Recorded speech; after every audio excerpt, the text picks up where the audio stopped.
the best example of what is possible in the modern era of mixed martial arts fighting. His ability to take world-class contenders and make them look like they have no business being inside that cage with him is really unparalleled. There's no one like him. Ladies and gentlemen, please welcome my student, my son, and the greatest martial artist of all time into the UFC Hall of Fame, Demetrious Johnson.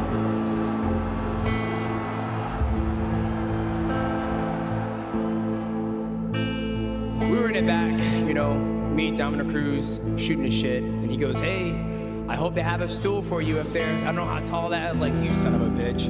But, okay.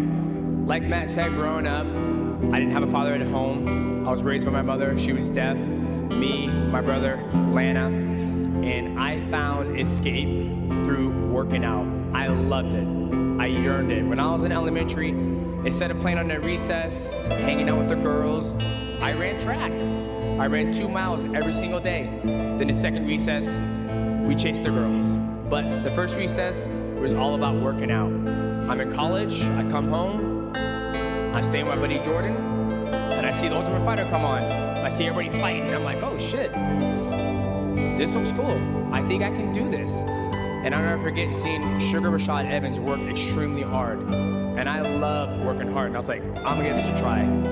Fast forward, I became a professional athlete, became a professional fighter, and I quit my day job. And in that time, Matt always told me, you need to quit your job. Quit your job. And I said, listen here, dog, if you can't guarantee my black ass $400 every single week, I'm not quitting my job. And he goes, okay, fine, keep working. You'll find out. But eventually, what he said came to fruition. I did quit my job, and I started focusing on mixed martial arts full time. My beautiful wife, Destiny Johnson. Thank you. Thank you for being patient. Thank you for being strong. You know, I was such a fucking diva. Have this water. I was like, it needs to be Fiji, goddammit. She would get my Fiji water. When I showed up to fight week, my wife made sure I had every single thing I needed. I would never miss weight. There's no excuse why an athlete should miss weight. One of my coaches told me, a fighter has 2 fucking jobs. Show up and make fucking weight. There's no excuse. Time I traveled, my wife went to the nearest Target and got me a scale. I would take that scale, go to the UFC scale, throw it down on the ground, step on it, step another one, right? So thank you to my wife for always making sure I had everything I needed to be the best athlete I could. And thank you for always believing in me and encouraging me to live my dream. I would not be the man that I am today. And thank you for being patient, because when I was fighting, I am not the husband I am now. I am not the father I am now. So thank you, and I love you. Now Matt is a special person in my life. Like you said, I grew up, I didn't have a father. And there's been multiple men in my life who've been amazing. And Matt was one of them. I'll never forget when we lost our first child. He was the first one there. When my sister died, he was also there. And one of the things that I struggled with was I was always looking for guidance. And he was always there, not as a coach, but as a friend, but also as a father figure. I was so focused on beating him, always trying to beat him. And like he said, when I would fight, after I won the world title, Rodney came back, he told me, this is what you did wrong. This is what you could have done better.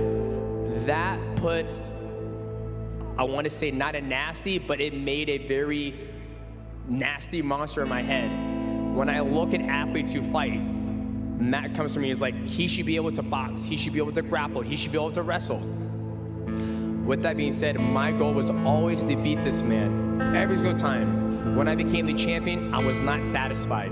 I was like, I can't wait to get back in the gym and beat Matt Hume, because I felt he was, I still believe, he is the greatest mixed martial artist to ever walk this planet.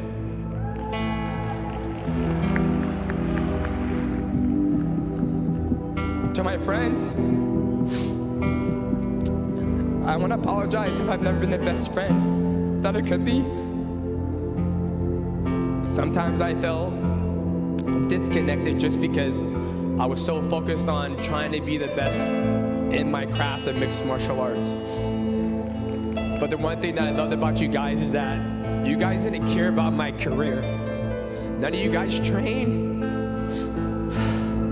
None of you guys watch the sport.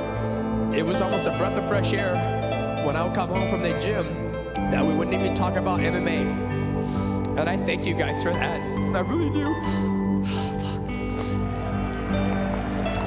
Thank you. To my children, you guys can do whatever you want in life as long as you work hard and you stay dedicated and you have integrity. Tyrant, Maverick, I love you guys. Tennant, my beautiful daughter, I love you. Each time I went to the training camp, I gave it my all. And that last one, I told myself, it's time to do something different. Force yourself to retire. Because I want to set a standard. You can retire on top. Even if there's something left in the tank, doesn't mean you gotta empty it all out. Leave it for something else. And for that, my black ass is never coming back. Thank you.